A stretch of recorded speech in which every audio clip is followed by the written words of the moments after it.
So, Michelle, you just had your follow up with Jen from Coral. How'd it go? You know what? It was really good. What did we talk about today? We talked about switching from my current vaginal estrogen to one with DHEA in it, the intra, I think it's called Intra Rosa. Oh, okay. Yeah. So yeah, I'm hoping it's going to help, like the vaginal estrogen help with the incontinence, but I'm hoping this is going to help with some of the libido stuff. Yeah, it was good. She was really thorough. Oh, okay. Well, like, what do you mean by really thorough? It's different from, I didn't realize this, from the Imvexy vaginal estrogen I'm on. And so you have to use it every night instead of just twice a week. And some women get more discharge from it. And then we talked a lot about the discharge, which you don't need to hear. Anyway, yeah, no, it was really good. She went over all the pros and cons, and it was great because then, like, there was no pressure. I got to make the informed decision, and I'm going to give it a try. But it was good. She's like, here's what you need to know. Try it. If it doesn't work, we'll switch you back. It was great. I love that approach. And it's so different from just being handed a prescription and told, yeah, good luck. Yeah. Or not even being sure how to take it or what to expect. That's amazing. Yeah. This discharge thing was like, wait, what? That almost turned me off, but I'm going to give it a try. So, no, and you know what? It was great. And I think also then we started talking about my libido. Obviously, that, came back around to that. And she talked about maybe doing health coaching, which realistically I probably definitely could use. But, when do I have time to fit that in? Oh my God. Can I jump in here and give you some of my unsolicited advice? Yes, always, always.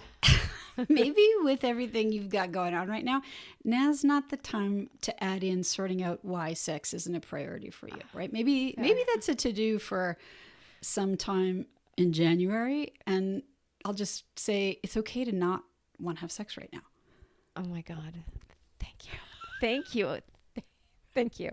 And you know what? That's kind of what Jean said as well. She kind of gave me permission to not do all the things. Oh my God, that's huge. And that's the kind of care we all need. Visit coral.ca and use code TIP5 for 5% off. That's TIP5 at coral.ca.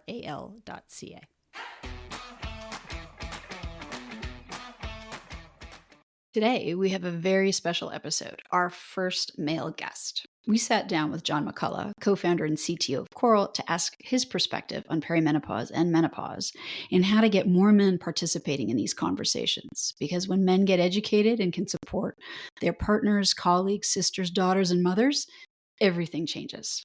This is Perimenopause. John, welcome. We're so excited to have you. And thank you for being the first male guest on the This is Perimenopause podcast. Welcome. Happy to be here. Great. Big day. John, you're the Chief Technology Officer and a co-founder at Coral. You are also the only male on that team. What did the men in your life, or do the men in your life, reach out to you to ask for advice about perimenopause and menopause? Yeah, good question. So actually, as it happens, there are now 3 men working for Coral. Oh, fabulous. I'm no longer the sole male representative. Okay. So that's kind of nice. Yeah. But yeah, no, sadly, I would love to say that yes, me working in this space would have opened the floodgates to the men in my life and my friends. But that really hasn't happened. They certainly hear me talk about menopause a lot, but most of the time I'm speaking with their partners, and they just happen to be there. So I think we still have a lot of work to do, before men really become part of this, I think. But I do get teased a lot that, my male friends will say that, you seem to know more about women's health now than like your own health. Maybe you should like to yourself. Yeah. Yeah.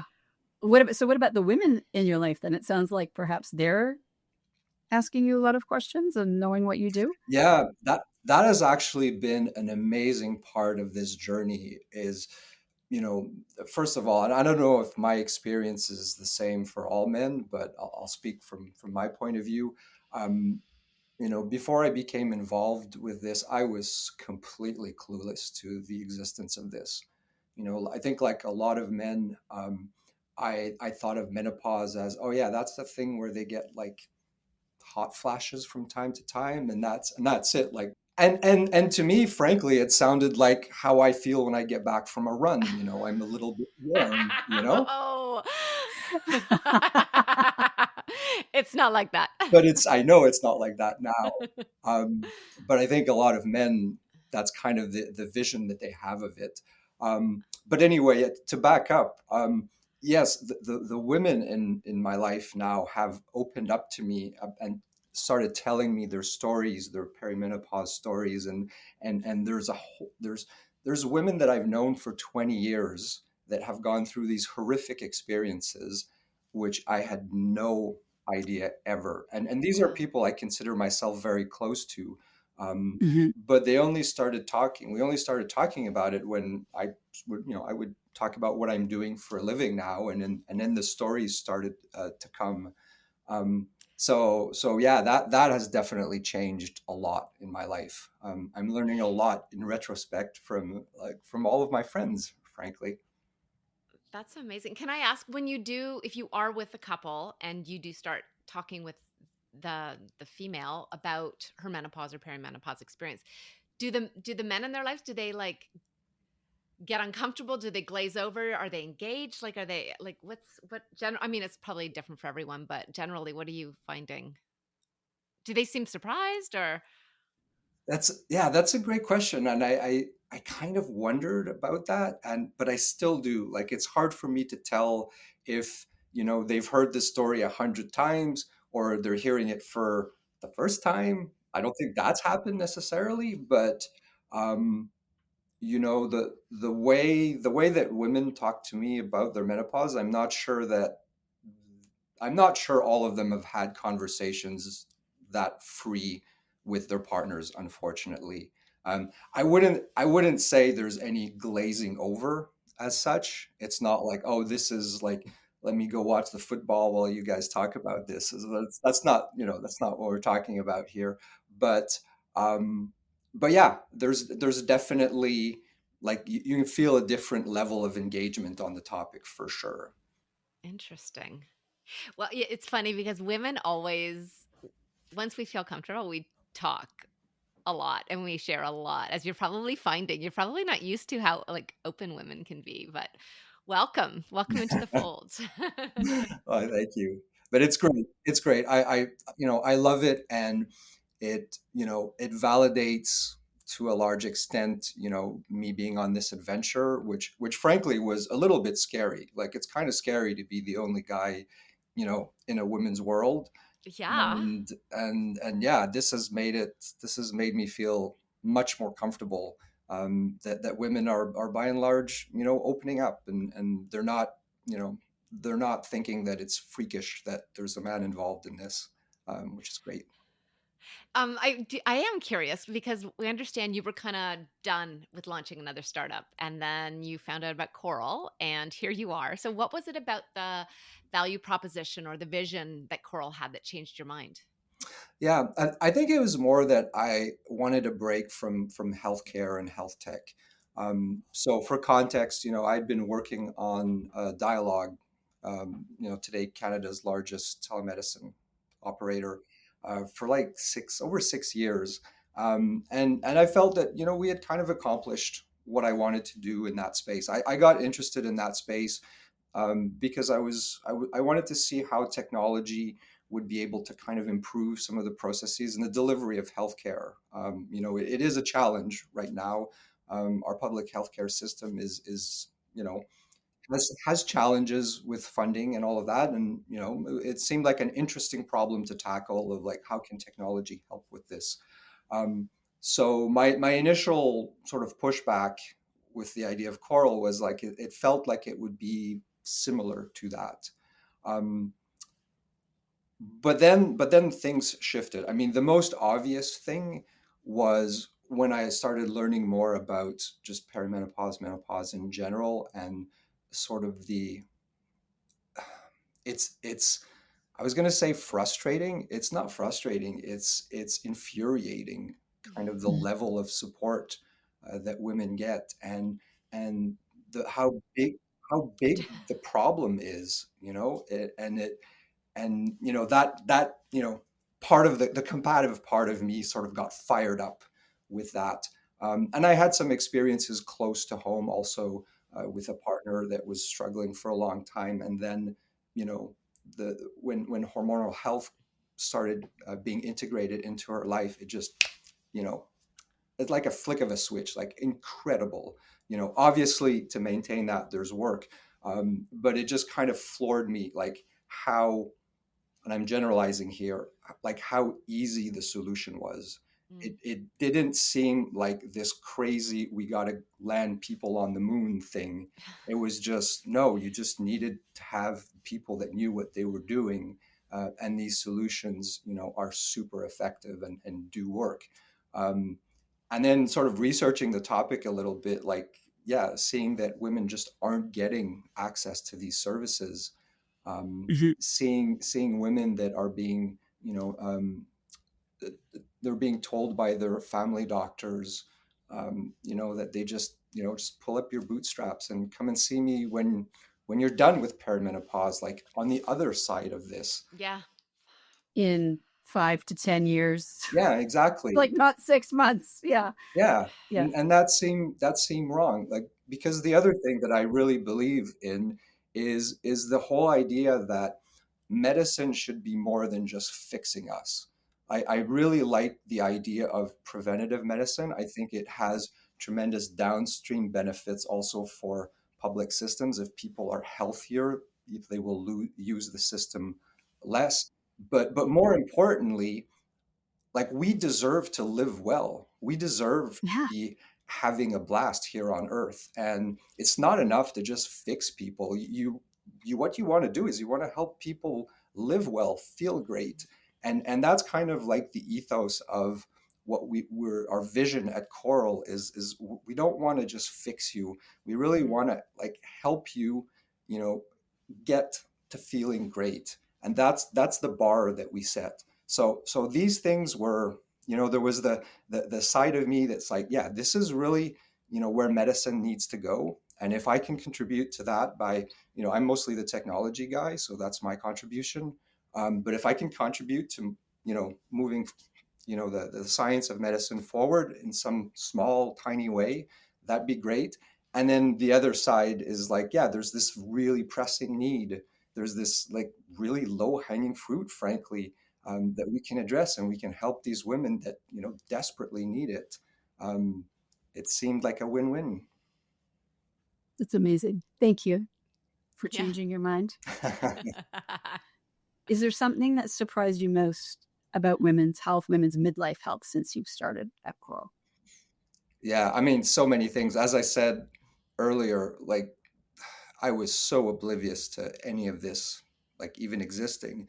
But I think one of the most surprising things for me is the community that's rising out of these shared experiences that women are having. I mean, we met at a national menopause show, Yes. right?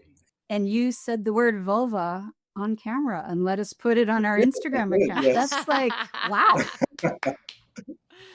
Yeah, that was funny. All my friends I told about this show, they assumed it was a show for professionals, like a trade show, right? And I was like, no, no, no, this is the general public. There's enough interest in this for at the general public level to have a national show, like a couple of days, like hundreds, thousands of people go through. So that there's a movement now sort of forming around this. That was very surprising and delightful, obviously. But the level of engagement was very surprising to me.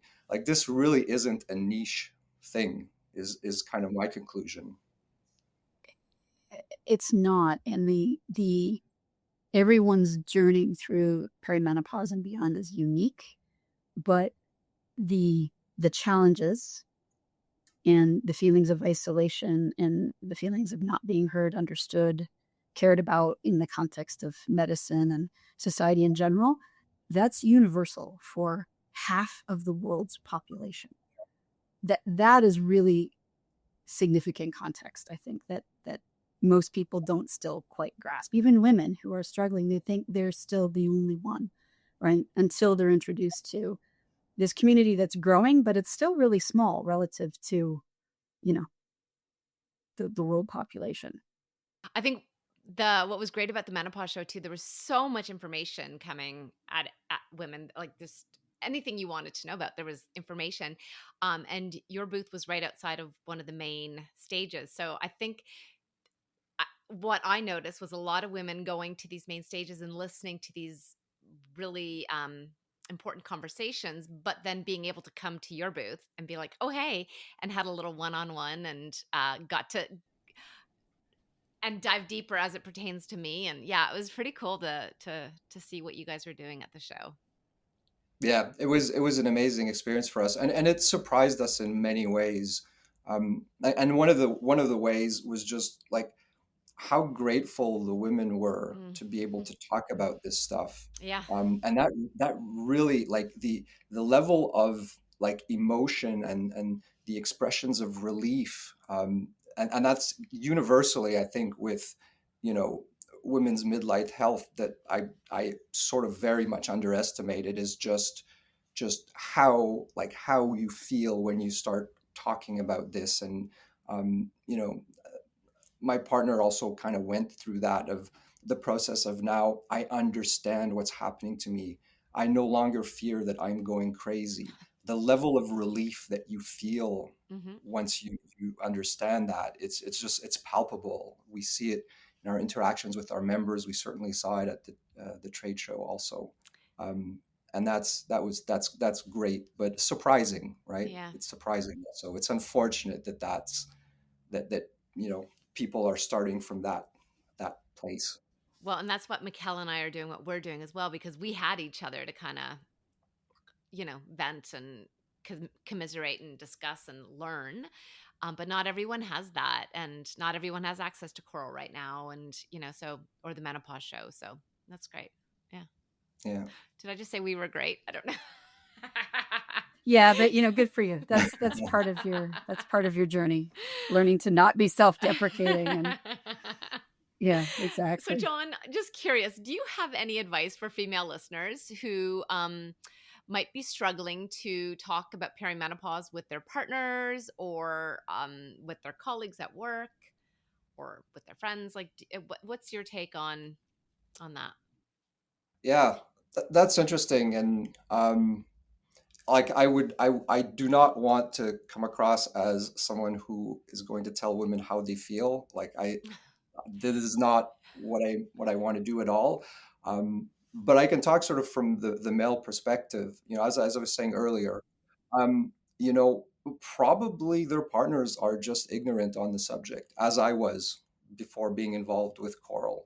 Our mothers never talked about this, obviously. So, we were never exposed to this. Um, but I think a little sort of understanding kind of goes a long way. And I think most male partners, are very supportive, when when this becomes understood. So I mean, my advice would be kind of just don't worry about talking about it. Just do. Um, yeah, I don't know. And men just, we love the process of finding solutions. We love I fixing. was going to say, you guys want to fix stuff all the time. So, what if you can't fix this? Exactly. Well, but there's a way to leverage that. Okay. Use us to do the busy work. Use us to research what Mm. solutions are out there. We have members that have told us on our platform that they sick their men on us to, like, vet us. Like, are these guys quacks, or is this legit? Oh, really? Yeah, for real. Oh, fascinating. We, That's a we great have we have men approach. that's actually sign up, their partners. So this does happen, and I think that, yeah, like, get your partners involved, give them tasks to do, help them help you with the busy work part of it, and they'll be engaged. I like that. Well, it's certainly helpful for us. Well, as soon as you come to Alberta, it'll be a lot more helpful for us. Yeah. But interestingly, our experience when we're at a pitch competition or we're working on something at the incubator and we have a booth or what have you, when that's happened in the past, the number of men who want to talk to the two of us, and they say, I think I learned a little bit about what you're doing. I think this might apply to my partner. Can you please talk to them? Can you please?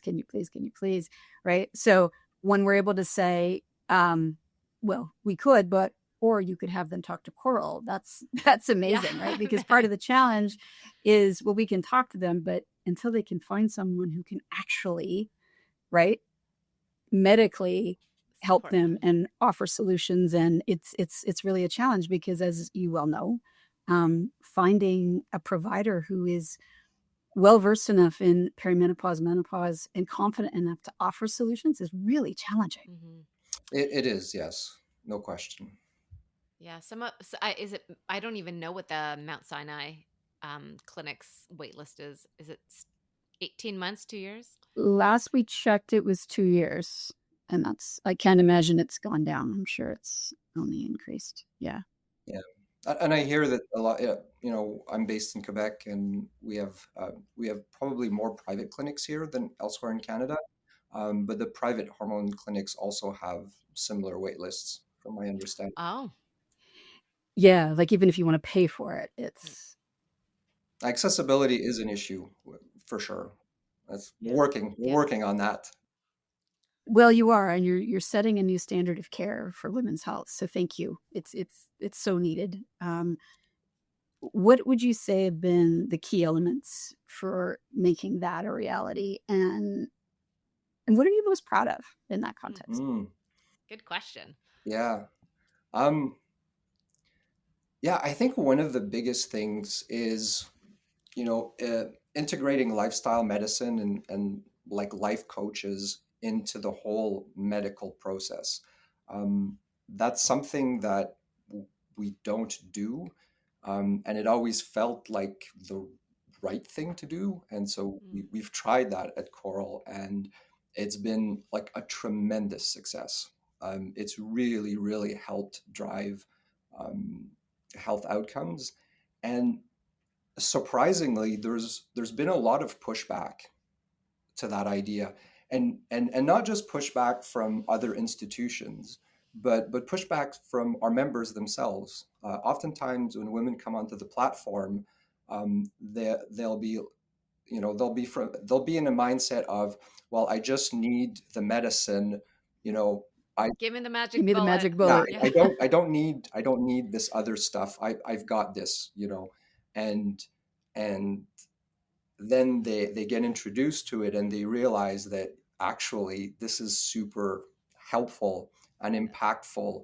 And it doesn't mean that you're lacking in any sense at all. It's just it's a better healthcare experience, when you can address other things than just the medicine. And menopause is not just pop a pill and carry on, right? We all No. know this now, or those of us in this industry. And the gains that you get when you rectify your hormones need to be supported with proper nutrition and all these other things. And having a platform where you get all of that, without having to seek it out yourself, has led to really, really great outcomes. Mm-hmm. But unfortunately, there's a lot of pushback, right? We operate in an industry where we have, insurance companies aren't sure they want to reimburse that aspect of the service. Corporate customers aren't sure that they want to buy that for their employees or their members. They want, Oh my gosh. they just want the pill part. Sometimes they don't necessarily see the value of the other components. Give them 10 minutes with Nicole or Jean, and they'll be like, "Oh wait, everyone on the planet needs this." Yeah, Oh, that's a great idea. that's interesting. Yeah, it's been an interesting journey, but I think it's normal also. Like changing things that have existed in a certain form for a long time. It takes time, it takes energy, and it's not. There's a lot of there's a lot of um, I was going to say inertia. It's not really inertia, but Mm. it's just there's just a lot of people involved in this. It's a system that where payers are all interconnected and they have their own processes, and it takes a while for that stuff to evolve. I think too, there's a big misconception about the lifestyle pieces. And what I mean by that is, I don't think there's anyone on the planet who doesn't know that they should be exercising more and drinking less and eating more protein and so we have this, yeah, okay. And we either just don't worry about it too much, or we're naive about how hard those are. Simple things, but they're not easy to do. And that's, I think, where the differentiator, the big thing that I've seen, and especially when Michelle tells me about her amazing experiences, having that coach who can keep you on track and coach you about those elements. I think we've all really underestimated the power of that and the value of that, right? Simple stuff, not easy. Not Yeah. easy. Yeah. Yeah, we have some amazing stories of women on the platform that, come in thinking that the problem is this big thing. And it turns out that, you know what, you just have a severe vitamin D deficiency. Just take these inexpensive pills, and suddenly you're sleeping at night, and everything Yeah. else kind of flows through that. And here's the problem. That doesn't mean that is what everybody else needs to do. Exactly. Right. And I think that's where people get tripped up as well. Then someone online says, hey, just take vitamin D and all will be solved. No, it's this specific person had this Exactly. issue. Exactly. Yeah. Exactly. And that's why you need the experts. Yes. To be able to hone in on, is it vitamin D? Is it B12? Do you need some estrogen? Right? Maybe you need to be eating more protein in the morning. Like that, you need the professionals.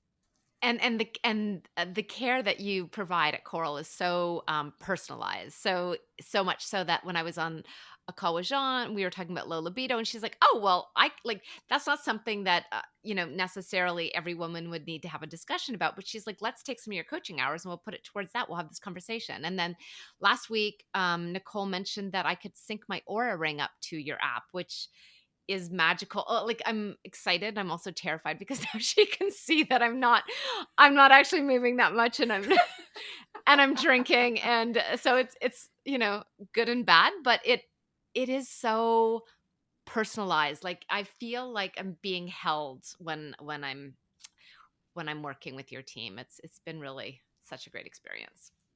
I'm really happy to hear that. It is exciting also what we're starting to do more and more with the technology piece. One of the things that, you mentioned the Aura integration, but what we're really trying to do is we're trying to pool together a lot of different like data sets that pertain to your health. And we're developing some artificial intelligence tools to kind of sift through that and find patterns for us. And really the objective there is to give our practitioners kind of more ammunition.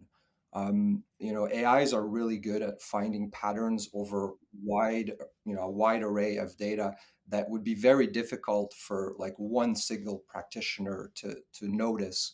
But in the aggregate over all of our members, and all of these different data points, the blood markers, the wearables, like all of this stuff that we collect, we put it to good use to try to, improve these health outcomes. And so one thing that, worked for you, the AI will be able to say, well, okay, this worked for Michelle because of these reasons, and these reasons might apply to Mikkel also because of this.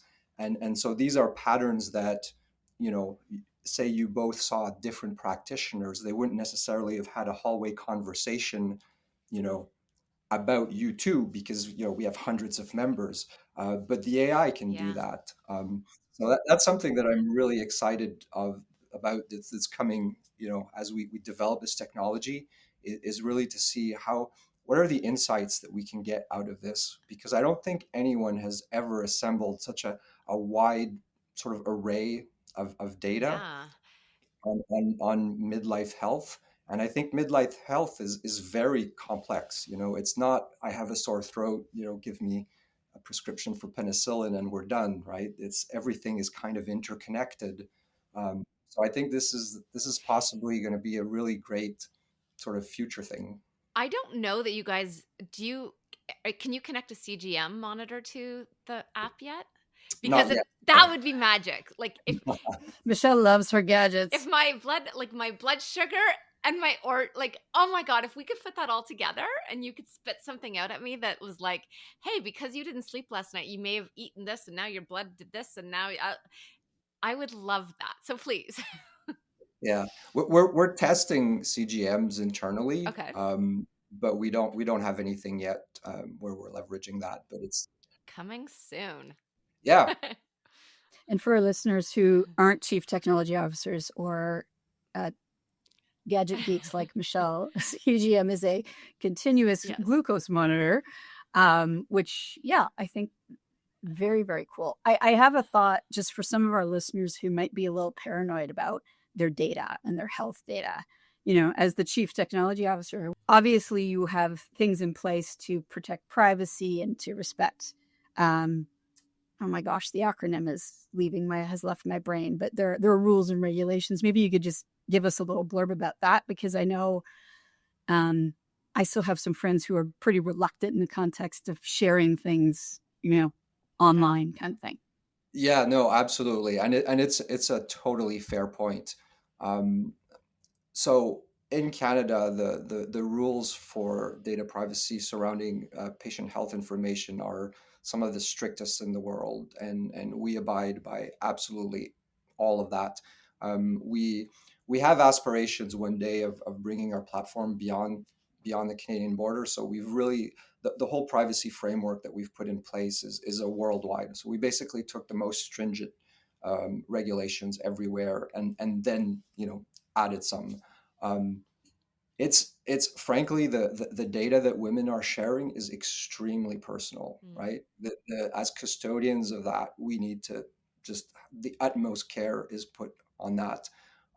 We make sure that everyone that works for us is accountable for that, because it's not just the systems. We secure the systems with all of the state of the art gadgets that you can imagine, but there's also, the data is flowing through individuals. Your coaches are looking at some of it, your nurses are looking at some of it. And so there's the human element, and we make sure that we have really, really solid training programs for that. We for real, like, talk about data privacy every Friday at our weekly meeting, Oh wow. and it's something that we take extremely seriously. We need, we're a startup, right? We don't really have a reputation yet. We need to build that. We need to build trust. We're asking so much of women, right? We're asking them to bear their souls in the form of the data they're sharing with us. So we really, really have to take good care of that, and that's what we aspire to. Amazing. Amazing. I love it. John, question we ask all of our guests, and it's going to be really interesting to hear your perspective on this, but what is the one thing that you want every man to know about perimenopause? Yeah. I mean, we kind of touched on this already, but you know, it's a major transition for women. This is not like a minor thing. It affects women to varying degrees, of course, but it's still a major transition in their lives. And for the longest time, they've been told, or it's been implied, that they have to do this alone. And my what I'd like men to know is that no, that is not true. Like, they need a support system, and they're finding it, in these communities like we talked about, but they also need to find it at home with their partners. And so, my advice to men is, Like, don't wait for your partners to talk to you. What I would tell men is ask your partners, hey, have you read up on perimenopause? Do you like, just open the door, make sure that when the time is right for her to talk about it, she knows that she can come to you, because it's not a taboo thing. It's not a thing that's going to gross you out. It's a thing that you're curious, and you're there, you're available, you're ready to support. I think that would be my number one piece of advice. Educate yourself, make sure your partner knows that, your door is open to conversations about this. Amazing. Don't say, hey, you're acting crazy. Maybe it's perimenopause. No. But gentler than that. Yes. Yeah. Fair. I love that. Thank you. That was amazing.